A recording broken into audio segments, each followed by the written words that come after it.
Assalamualaikum warahmatullahi wabarakatuh.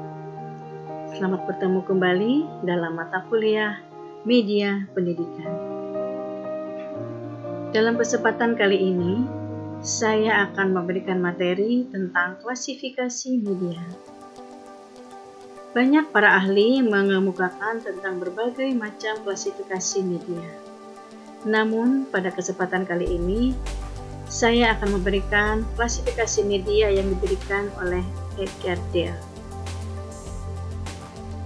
Dale menggambarkan tingkat pengalaman dan alat-alat yang diperlukan untuk memperoleh pengalaman.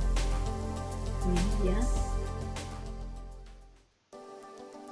Menurutnya, pengalaman berlangsung dari tingkat yang konkret naik menuju tingkat yang abstrak.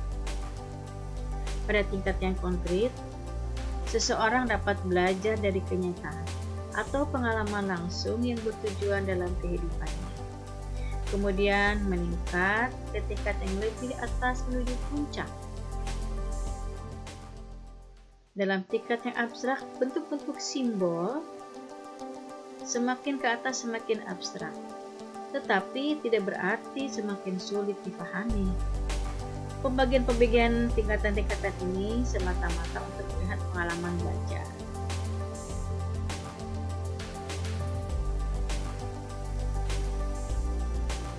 Kita perhatikan kerucut yang paling bawah ini, yaitu pengalaman langsung dan bertujuan, yaitu pengalaman yang diperoleh dengan jalan hubungan langsung dengan benda-benda, kejadian, dan pembelajar bekerja sendiri, mengalami sendiri, memecahkan masalah sendiri.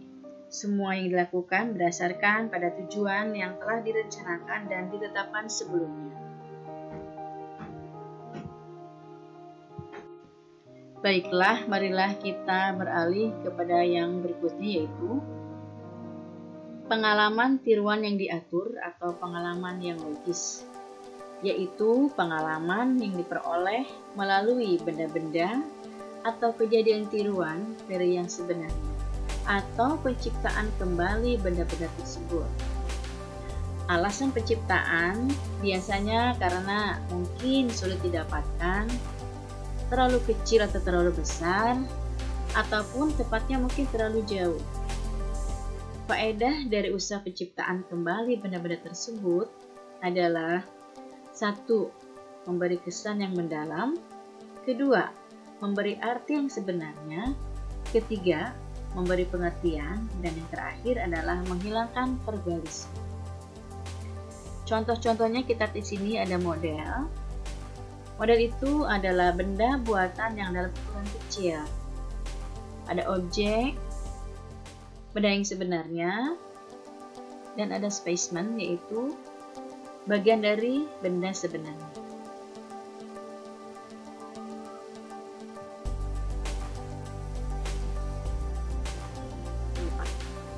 Selanjutnya yang ketiga, yaitu pengalaman yang didramatisir atau pengalaman yang didramatisasi, yaitu penyajian dalam bentuk drama dari berbagai gerakan sampai ke permainan yang lengkap dengan pakaian dan dekorasi. Manfaat dari pengalaman ini yaitu: 1. Banyak menarik perhatian. 2. Para pelaku menyelami watak yang diterangkan. 3. Mempunyai nilai penyembuh. 4. Melatih bekerja sama atau melatih kerjasama. 5. Melatih penguasaan bahasa, sikap, suara, mimik, dan gaya. Meliputi the play, itu dilakukan di panggung atau seolah-olah di panggung. The pageant, yaitu pertunjukan sejarah berdasarkan sejarah setempat dan dilakukan di alam terbuka. Pantomime, yaitu sandiwara bisu, hasilnya tergantung pada gaya sang pelaku. Dan yang terakhir adalah tableau, yaitu permainan yang merupakan skenario yang terdiri dari orang-orang beserta dekorasinya dan tidak ada gerakan ataupun suara.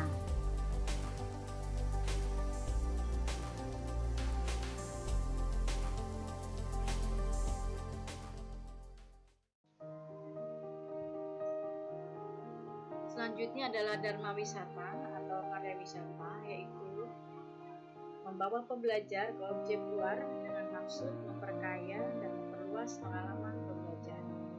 Kegiatan yang dilakukan pembelajar dalam karya wisata adalah 1. Pembelajar aktif melakukan observasi, tanya jawab, mencatat, dan membuat laporan.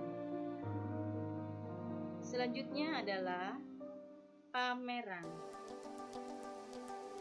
Tujuannya untuk mempertunjukkan atau hasil pekerjaan pembelajar.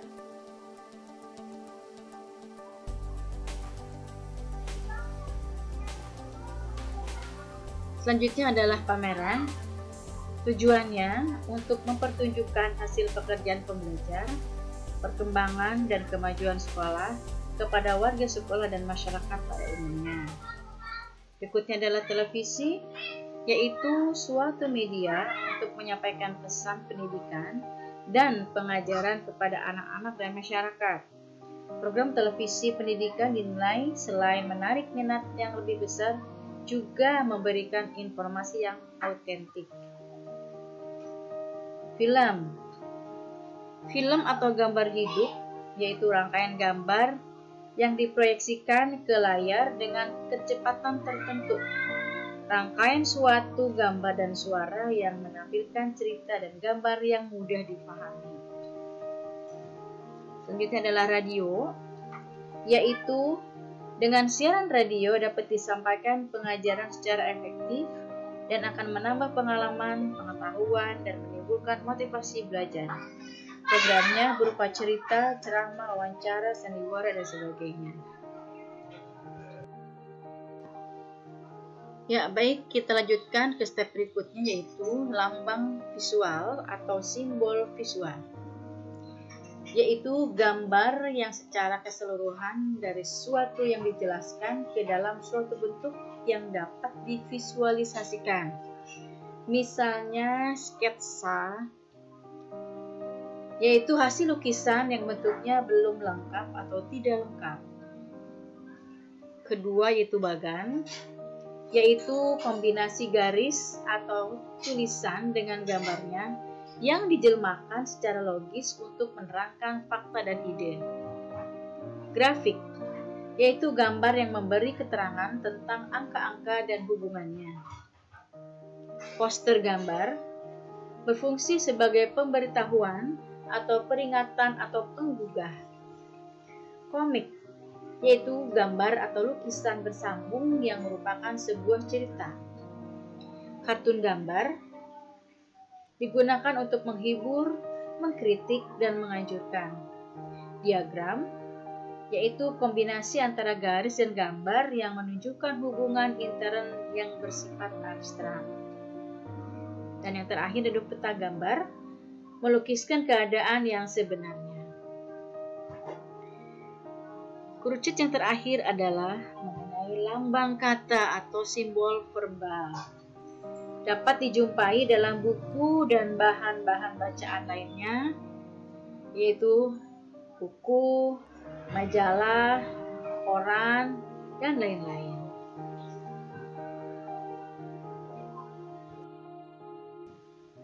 Dapat disimpulkan bahwa kerucut pengalaman yang dikemukakan Gale ini memberikan gambaran bahwa pengalaman belajar yang diperoleh siswa dapat melalui proses perbuatan atau mengalami sendiri apa yang dipelajarinya.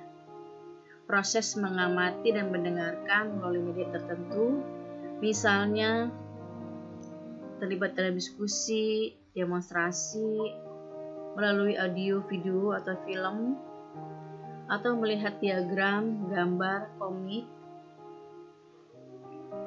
dan proses mendengarkan melalui bahasa. Nah, kita lihat di sini. Jadi semakin konkret siswa mempelajari bahan pengajaran, contohnya melalui pengalaman langsung maka semakin banyak pengalaman yang diperoleh siswa. Sebaliknya, semakin abstrak siswa memperoleh pengalaman, contohnya mengandalkan bahasa verbal, maka semakin sedikit pengalaman yang diperoleh siswa.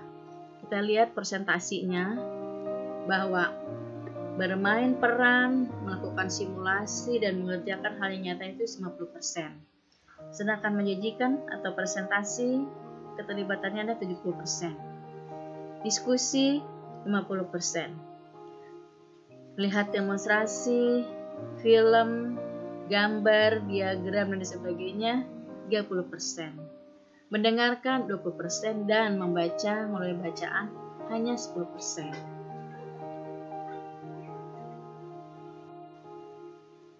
Demikianlah penjelasan tentang kerucut pengalaman yang dikemukakan Dale. Semoga bermanfaat. Terima kasih atas perhatiannya. Wassalamualaikum warahmatullahi wabarakatuh.